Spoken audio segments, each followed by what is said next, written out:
Excuse me, guys. Breaking news. Breaking news. Excuse me. Sorry, we don't all have a fucking Escalade just tearing into the atmosphere. Breaking news. Excuse me. Breaking news. Howard has admitted he has invented something else today. Caveman, New Jersey. What's happening, shit dicks? What's up? Hey, man. Hey, yo, fucking Howard just claimed that he invented MTV's Unplugged. You're joking. Dude, now it's a joke, and you're just kidding, right? Dude, I swear to Christ. We like to break into the show when we find out the latest thing Howard has invented, and today it's Howard has invented MTV Unplugged. How is he pulling this one off there, Caveman? He is the George Washington Carver of everything. Huh?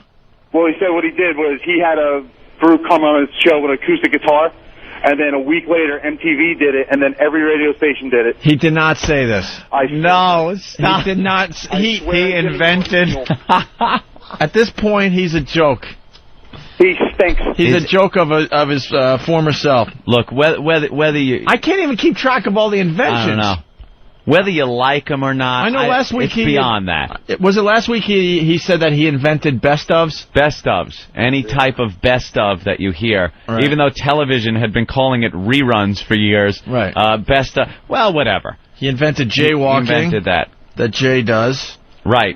I'm trying to remember all the ones. Dude, you'll not... Wow, Whip 'em Out Wednesday. Oh, yeah, he invented WoW. Invented that. He invented the Osbournes. He invented the Osbournes. That was reality television he invented. He invented reality television. Reality television and syndication. Reality TV syndication. MTV Unplugged. Got to get all these down. Polio vaccine. What else? That was Jonas Stern. Oh, he invented breathing. That's right. Forgot about that. Breathing. Walking upright. Ooh, tell him, Fred. What else, Anthony? Walking upright. There were so many. Porn. He invented porn? No. Yeah, why not? He invented everything else. I doubt it. He did not say he invented MTV Unplugged. Unplugged. Acoustic acts. What did they do before electric guitars? Everything was acoustic. Everything was on Dylan in a fucking little club in the village. Was Dylan Unplugged. Right. Dylan was the one that decided, you know what, I'm going to plug in. Yeah, you idiot. Oh, my God. Enough already. Let's say hi to Josh in D.C. Josh? What's up, guys? Hey, Josh. Happy birthday, Bill Burr. He's now justifying the fact that he had Unplugged first by playing all these acoustic songs, all these acts that have come on the show already. Oh, my God. People... So he feels the need that he has to prove himself to all the listeners to prove that he's, the man that invented everything. Ooh. Do you guys call him up when he starts down this road? Yeah, doesn't anyone call him out on this shit? And say, look, Howard, you're full of shit, you're delusional, you're losing your fucking mind, you can't... I think he busies out his life because you can't get through. You can't be... well, our listeners get through all the time and drive them nuts. Every time he claims he invents something, you try to dial in and it's just busy. Well, this guy makes a great point, Fred from Jersey. Howard actually copied Best of Carson. Carson's reruns used to be called that way back. Remember when Johnny would take a day off and there wasn't a guest host, it would be the Best of Carson. And it was clips of the best parts of his show. Try to claim that he invented best ofs is just ridiculous. Because reruns never occurred before him. Wow. All right, well, keep us informed. We'd like to keep a list of all the things Howard invented, supposedly. One more thing. Rich in Georgia. Go ahead. Hey, trying to vindicate Georgia here, man, but you guys forgot a real important one. Yeah. He invented calling in shows. He invented what? Calling in shows, man. He's been calling them in for years. I'm actually from New York. He means phoning it in. Yeah, phoning it in, or, well, thank you, Georgia. Punching out. Oh, that's right. He also claimed that he invented, go ahead, Chris, I'll let you say it. Chris from PA. The Everyone Hates Chris show, that Chris Rock show, he says that was his idea because Howard Stern in the high school years. Yeah, that's right. He says that they stole that idea from him also. That's right. Holy shit, I thought they stole it from the Wonder Years and Everybody Loves Raymond. Yeah. Isn't it the Wonder Years? Now he's claiming Chris Rock stole his life, his idea, and now he says stole his upbringing. His ideas on the air. People Oh, don't my have God. time to listen to Howard. Howard is so can't, paranoid. He thinks all these creative people are sitting back listening to Howard every morning so they could get their next idea. People don't have time. Chris stole his childhood. Yeah. If it wasn't for him, it wouldn't be a world, it seems like. All right, thank you, sir. I forgot about that one. I got to add that to the list. The new Chris Rock show he invented. New Chris Rock show. I am stunned. All right, so getting back to this. Oh, you got the audio? Yeah, let's listen in on this. Bands never, ever took an acoustic guitar, brought it in, and played on the radio. Led Zeppelin And 3. we started doing it all the way back to NBC days. Could you stop this? And DC... I have at home Zeppelin playing on radio on the BBC. Dude, stop. Back Alan Freed would have people come in and go, do up, do up, do up, do up, do.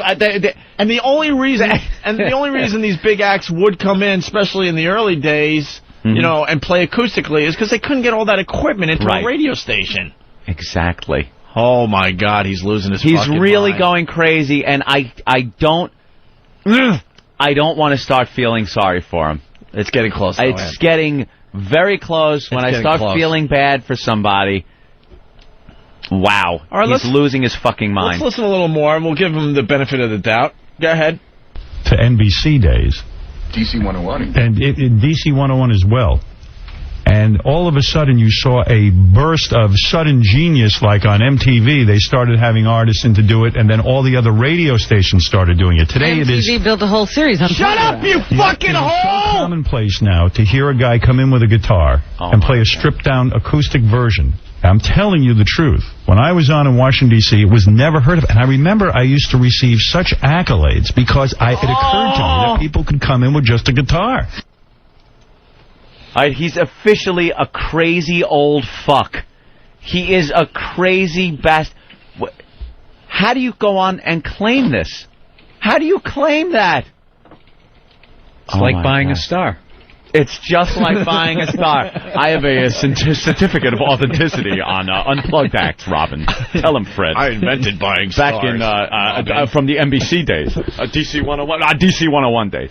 Back when I was in Roosevelt. Woohoo! Tell him, Fred. Fred ain't saying shit. Oh, He even knows my you're delusional. God. Holy crap. Well, he's losing his mind. All right. He understands. He invented Unplugged now. There is a lot of pressure. I can't keep up with all his inventions. With him going over to satellite, a lot of pressure. Howard Einstein. There's going to be a huge decrease in his audience size, and he's a little freaked out about it. And he's, right now, this is a man trying to justify his career. He's trying to justify his life and his career and give it some validation in his waning days. That's what he's doing. And now he's claiming ownership of MTV Unplugged and any Unplugged. Well, good luck, Howie. Don't make us find over examples of other performers playing Unplugged before. Wow. You got into radio. I mean, this one's way too easy. All of radio rips me off. Of course, Howie. Of course. All right, Anthony. The GPS and the celebrities. Mm-hmm. So instead of the hot voice, the No one was soothing thinking voice, about celebrities doing GPS, Robin. Till me. I was actually in someone's car giving them directions. I said, turn right here.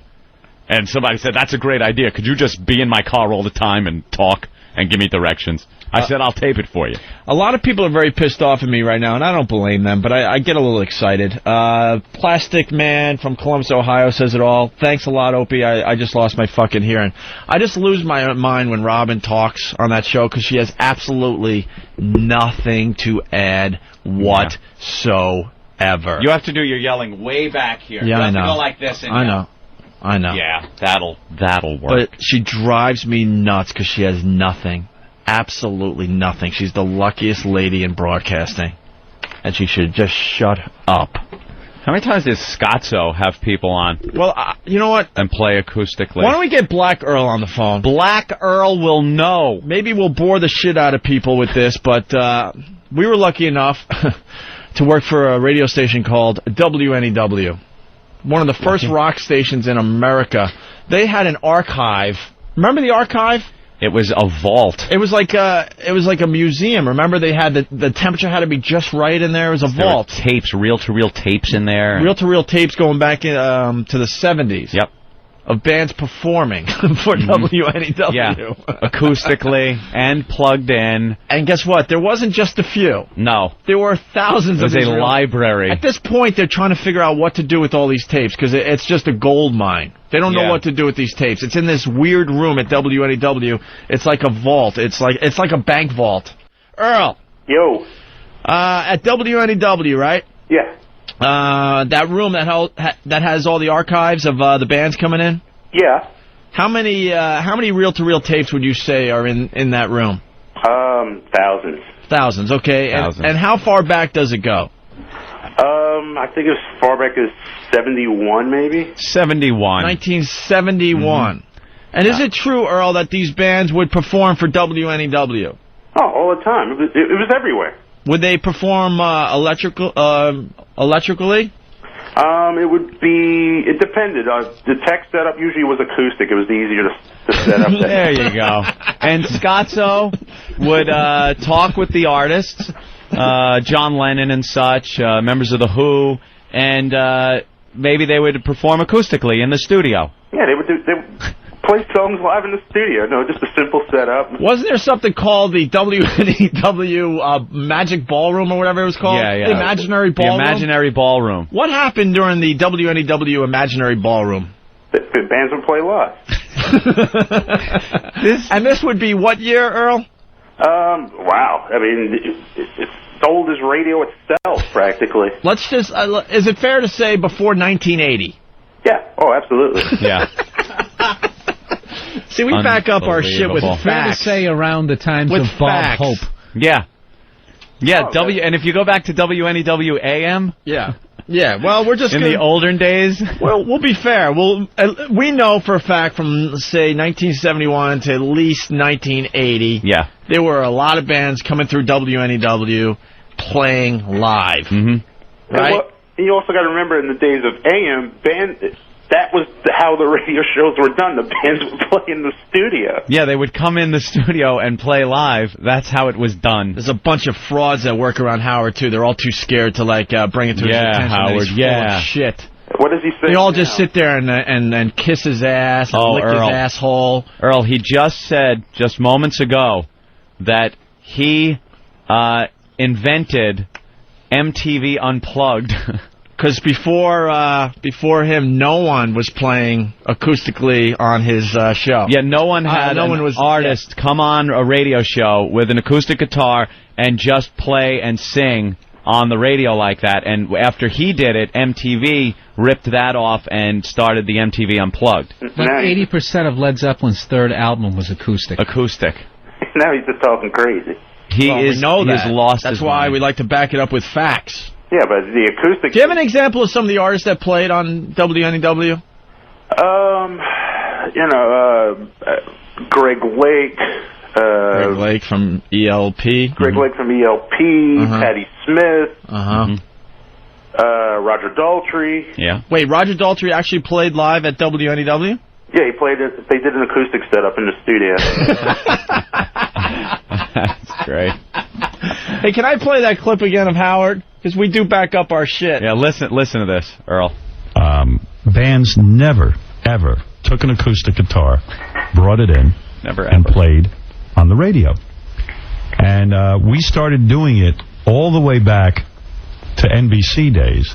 DC 101. And DC 101 as well. Tell him, Fred. And all of a sudden you saw a burst of sudden genius, like on MTV. They started having artists in to do it, and then all the other radio stations started doing it. Today MTV built a whole series, Unplugged, around it. Yep, it is so commonplace now to hear a guy come in with a guitar and play a stripped-down acoustic version. I'm telling you the truth. When I was on in Washington, D.C., it was never heard of. And I remember I used to receive such accolades because it occurred to me that people could come in with just a guitar. Shut up!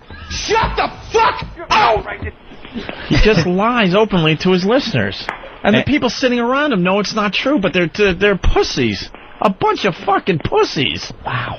And that hole, what does she add there? Nothing. Nothing. Again. And guys, the other stations, other FM rock stations, were doing this across the country as well. I mean, K-Rock LA must have tons of tapes. Yeah, but K-Rock LA, we're being fair. Since Howard started broadcasting, Yeah. K-Rock LA was after Howard started broadcasting, right? Probably, yeah. So, I mean, we have a good example, WNEW. We all worked there. We saw the vault. It's sick how unbelievable this thing is. They got all sorts of very, very rare recordings. They should do something with that. They still don't know what to do. They should just hand it over to a record company and let them figure it out. And all these bands were coming through WNEW and playing acoustically, including Roger Daltrey. So, I mean... Yeah, hey guys, remember the BBC sessions too, going back to at least 1966. If memory serves, didn't Led Zeppelin release an entire album of stuff they did live on the BBC? I got that. Fucking incredible. I got that. And then we got Ben in the studio. WBCN was doing the exact same thing back in the day. They had Aerosmith doing that stuff in like 1973 when their first album came out. Aerosmith, BCN, Acoustic. Bruce Springsteen at BCN when they were on the top of the Peru when Born to Run was out, like 1975. I mean, BCN was back from they started in 68, like NEW. No one, you heard him. No one ever, never took an acoustic guitar. He's the biggest fraud in radio, and people have to start figuring that out and realizing that. They just kept making acoustic instruments for some reason, but no one was using them. Another one, Boston, 1976, their first album came out. They did a thing with BCN when I remember that with like Hitch a Ride was acoustic back then. BCN has all those old tapes too. But he realized that a guy could just come in with an acoustic. He realized that he could just come in with an acoustic guitar. Look, he's lost his mind. He's lost his mind. What do you think they have a tambourine for? Huh? That's for the drummer when they come in. Right. Shit's going to be too loud. Earl? Yes. Thank you, sir. You just proved our point. It's just that we have to point this stuff out. You know, Howard tried to beat us up when we first came to New York. It never happened. It never will happen. And as we move forward, now that we don't work for the same fucking company, and where he could strong-arm us with the big bosses behind the scenes, now this is what we do. Now we point it out every single day if we have to. That's how it works. And if you don't like it, listen to something else. Elton John released an entire album in 1970 that was recorded from a session on the old station in New York City with Dave Herman hosting. It was all acoustic. In 1956, Buddy Holly went into radio stations throughout the Midwest and performed his songs on acoustic guitar. Yeah, there's so many examples. And if you know anything about, I guess it would be called semantics officially, Howard is lying so bad that he has to point out that I am telling the truth. As soon as you have to tell someone you're telling the truth, I'm telling the truth. You don't even feel good about what you're saying. I'm telling the truth. Because he knows. How come Bill isn't saying shit? Is he afraid of not having a spot on Howie's show after you guys self-destruct? Comics never like bad-mouthing anybody with the show. I never got into a battle with him. Even Jimmy Norton. That's like when Rogan came in and he trashed... Mencia. Carlos. Yeah, I don't know Carlos. We understand. We see you sitting there just like Jimmy Norton did. We have a lot of anger that built up for many years because of this fucking prick. He's a fraud. He's been getting away with murder for many, many years, so we will point this out every chance we get now. Fucking with us behind the scenes in no corporate, fucking so problem. screw him. Jackass really just called me out there. Certainly did. I thought I could just sit here, let you ride guys out the storm at the mouth. It's all right. As I do every other day. And make sure you call Howard and remind him that he did not invent this. It'll drive him nuts. Everyone knows. It'll drive him nuts again. David Lee Roth is the future anyway of radio, so. Of course.